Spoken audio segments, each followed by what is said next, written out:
రాజ్యమేది లేదు గాని రాణిలాగా చూసుకుంటా, కోట కట్టలేను గాని కళ్ళల్లో నిన్నే దాచుకుంటా.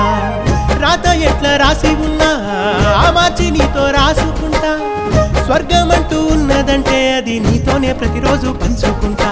నిన్ను గన్న మీ నాన్న కన్నా అల్లారు ముద్దుగా సాదుకుంటా. నీకు కోపం వస్తే కొంత దూరం ఉంటా, నువ్వు గీత గీస్తే నేను దాటనంటా.